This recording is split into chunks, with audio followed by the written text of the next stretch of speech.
In today's session, we will discuss exercise 9A and its further questions. We already did some questions in our previous class.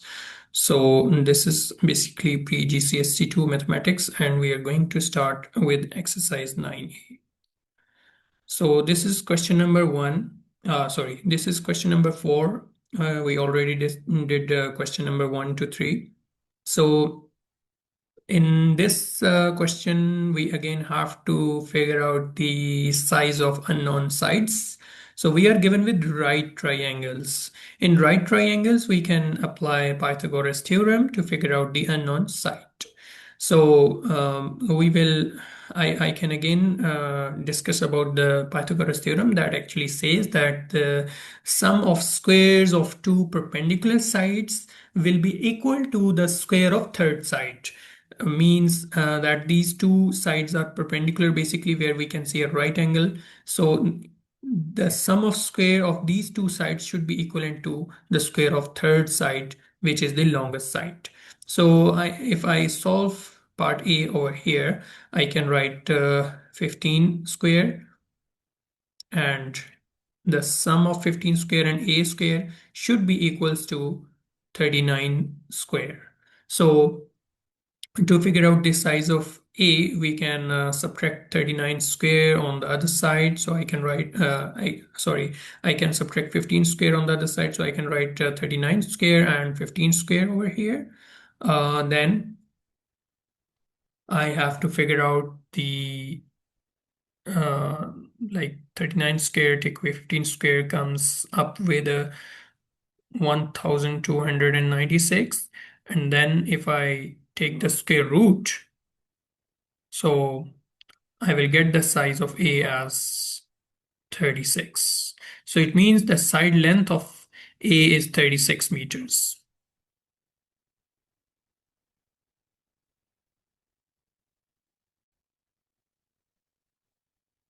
In part B, we can also figure out the size of B by using Pythagoras theorem. Again, the sum of the squares of these two perpendicular sides will be equivalent to the square of third side. So I can write B square plus 14 square equals 19 square.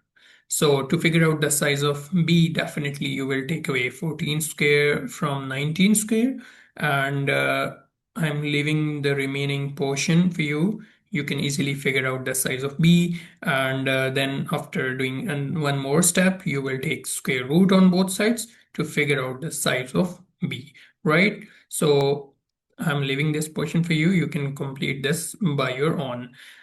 Also, I am giving you these questions as your home task. So please complete it by soon.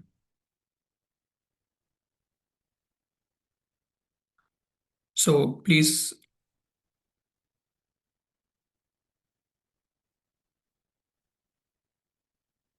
I'm also giving you these two parts for the home tasks, so you can do on your notebooks. Let's proceed to next question.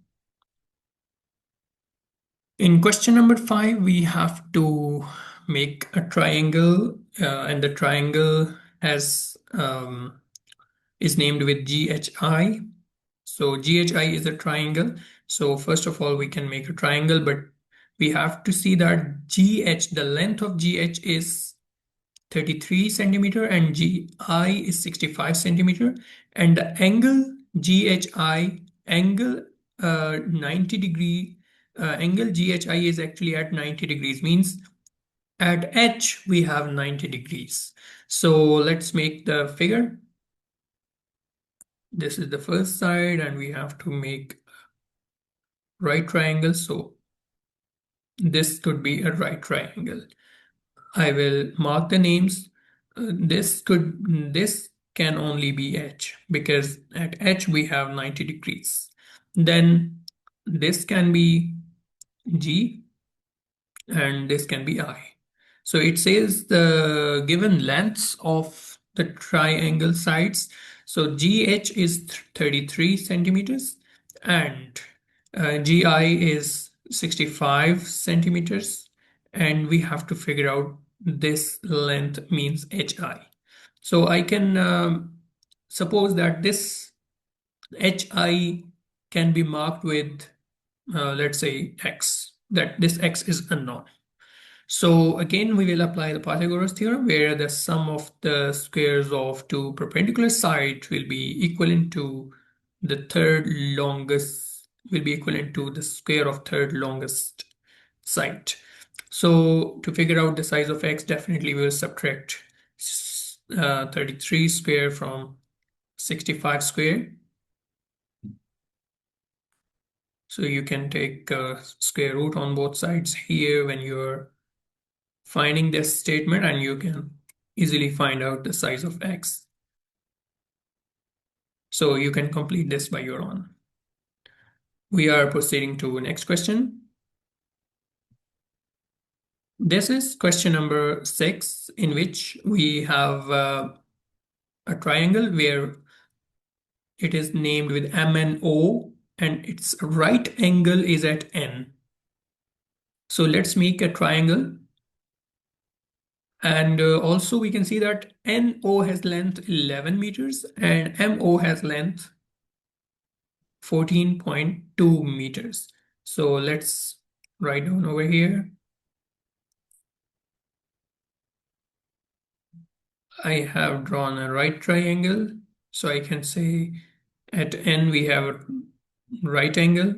So the length of NO, if I mark this point as O and this point as M, then the length of NO is 11 meters and the length of MO is 14.2 meters. I have to figure out the third side. So I recommend you that you have to always make the right triangle to correctly figure out the answer. Size of Mn can be again figured out by using the Pythagoras theorem. So we can write that 11 squared. Let's assume that this size is x. So it should be x squared equals 14.2 square. I'm leaving this portion, the remaining portion for you. So you can easily figure out the size of x. You will first subtract 11 squared from 14.2 square, and then you will take the square root of it. Let's proceed to next question. In question number 7, we are given with two triangles, where first of all, we have a right angle at Q, and also we have a right angle at S.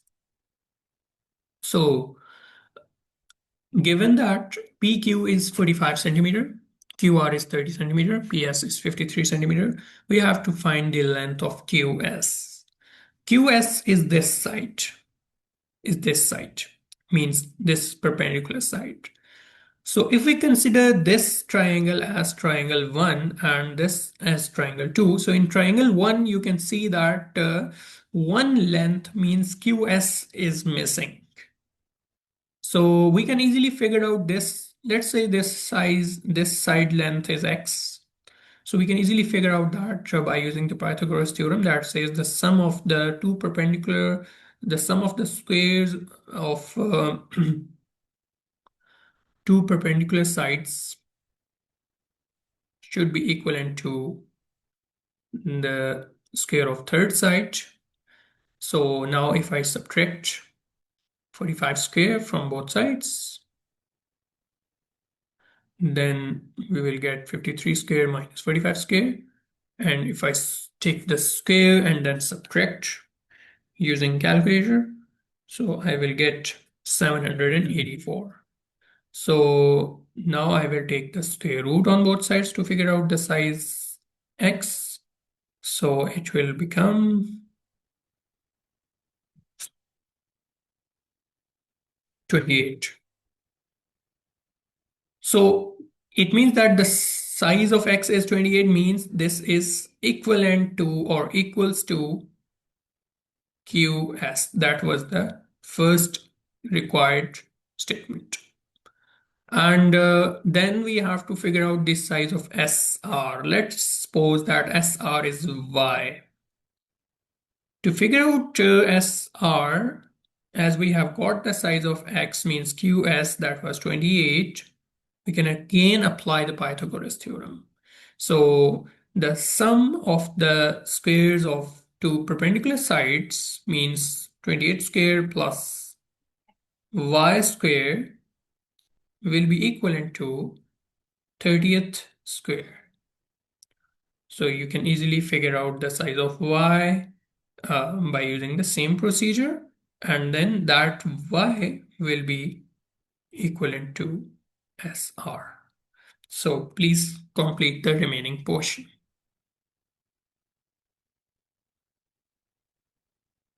Here we got question number 10.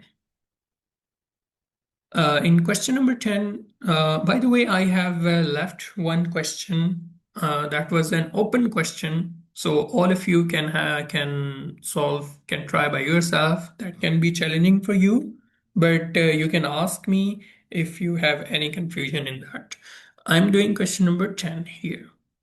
To figure out the side length of an unknown means A, we will consider these two triangles. This is the triangle 1 and this is triangle 2. The triangle 2 is isosceles triangle because these two cuts show that this is an isosceles triangle, means these two sides will have the same length.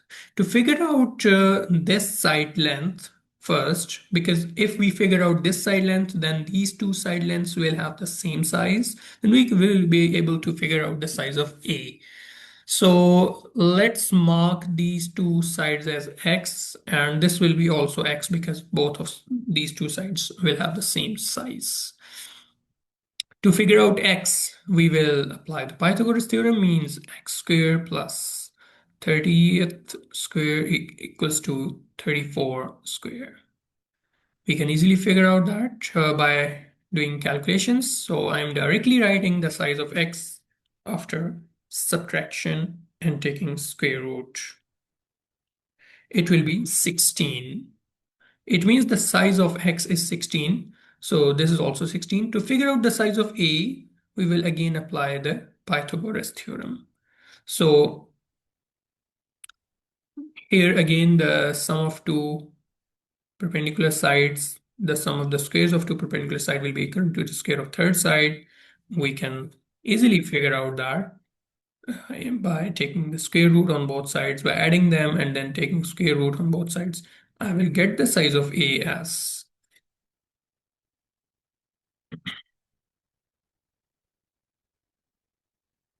16 root 2.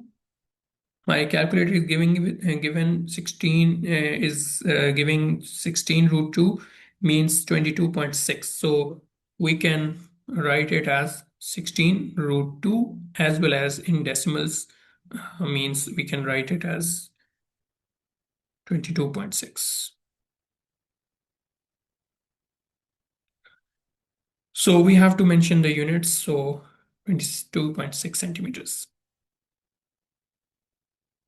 This is the next part of question number 10. So we have to figure the side length B. And they're also giving us that these two sides have the same length. So first, to figure out the size of B, we can consider the outer triangle, means this triangle. If we consider the outer triangle, we can figure out the size of this base. I'm talking about this whole base. And then definitely these two are having the same size. So it means that this total side length is divided into two halves. So we will just divide by 2 to figure out this length. So first of all, if we calculate the base length by, let's consider this base as x. Let's consider this base as x. So we will apply the Pythagoras theorem, that will be the sum of squares of the perpendicular sides equals the third longest side. So to figure out the size of x, we can do the calculations over here. Please don't skip this step, but I am writing the answer directly. You please don't skip any step. So you should get 40 over here, means 40 centimeters. It means that this total length is divided into, if the total length is divided into two halves, so this length should be only 20. So to figure out the size of b, so we will apply the Pythagoras theorem. That should be 20th square plus 9 square equals b square. To figure out the size of b, we'll do some calculations, and I am writing the answer over here. You will add the squares of these two numbers and then take the square root. You will get 481 root 481 or 21.9. It will be approximately equivalent to 22 centimeters. So this is all for today. Please do the remaining parts by yourself. Thank you.